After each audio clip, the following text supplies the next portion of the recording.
ఇక్కడ ఎందుకంటే ఇక్కడ ఇష్యూ నా దాకా వచ్చింది కాబట్టి నేను ఎవరో ఒకళ్ళు మాట్లాడాలి కదా, తెలియాలి కదా. మా సార్ దగ్గరికి వెళ్ళట్లేదని నేను అనుకుంటున్నాను.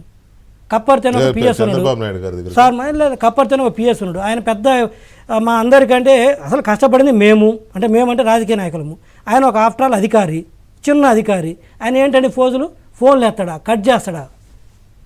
ఒక రాయలసీమ సీనియర్ లీడర్ నా తట అన్నాడు, జీవి రాయలసీమలో సింహం లెక్క బతికిన నేను, వీడి దగ్గర పిల్లి లెక్క అయిపోవాల్సింది వస్తుంది. ఫోన్ ఎత్తాడు, కట్ చేసి పడేస్తాడు, సమాధానం చెప్పడు అన్నాడు.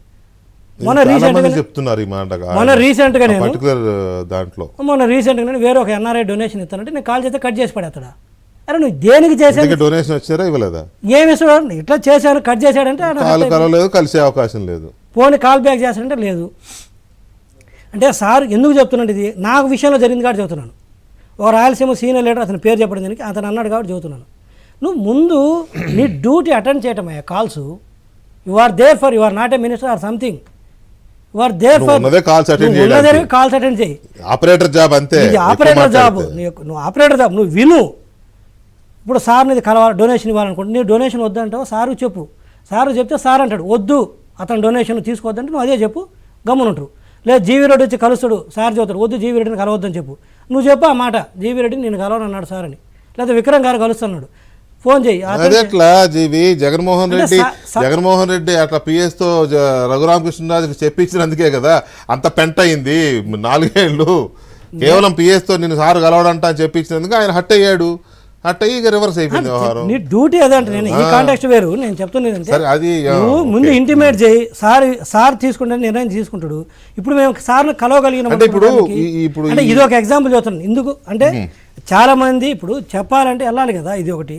రెండోది ఇది నేను ఎక్కడ అట్లని చెప్పేసి మా సార్ మాకేదో అన్యాయం చేస్తాడేనో ఇంకోటి నేను చెప్పట్లేదు. అట్మోస్ట్ రెస్పెక్ట్ ఉంది మాకు పార్టీలో, అట్మోస్ట్ అంటే అట్మోస్ట్ పట్టింది. నువ్వు పార్టీలో కూడా నేను మంచి పదవులు ఇచ్చాడు, అధికార పార్టీ అంటే పార్టీ పదవుల పరంగా మంచి పదవులు ఇచ్చాడు.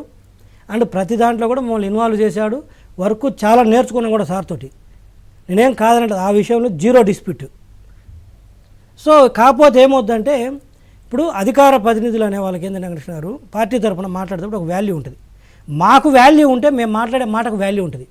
మాకే వాల్యూ లేదనుకో ఏమంటారు, ఆపు నీకే వాల్యూ లేదు, నువ్వు మాట్లాడేదానికి ఏం వాల్యూ ఉంది అంటారు. సో ఇవన్నీ కూడా కొంచెం కన్సిడర్ చేయాలి. ఈరోజు చంద్రబాబు నాయుడు గారిని అమ్మనా బూతులు తిట్టిన వాళ్ళు ఈరోజు పదవుల్లో ఉన్నారు. అత్యంత దారుణంగా విమర్శించిన వాళ్ళు ఈరోజు వచ్చినారు. ఏం జరుగుతుంది, ఆఫీసర్సు పక్కాగా వైసీపీకి వంతబాడిన వాళ్ళు ఈరోజు ప్రముఖంగా వచ్చి వాళ్ళు మాకంటే ముందు వచ్చి కూర్చొని ఉండరు. నిన్నటిదాకా ఓపెన్ వైసీపీకి చేసిన వాళ్ళు ఓపెన్గా ఆ వేరే పార్టీలో ఉండి మొన్నటిదాకా టీడీపీని విమర్శిస్తూ వ్యక్తిగతంగా లోకేష్ గారిని సార్ని తిట్టిన వాళ్ళు ఈరోజు మొదటి లిస్టులో వచ్చి కూర్చున్నారు. అవును, నాకు కూడా ఇవాళ ఒక మెసేజ్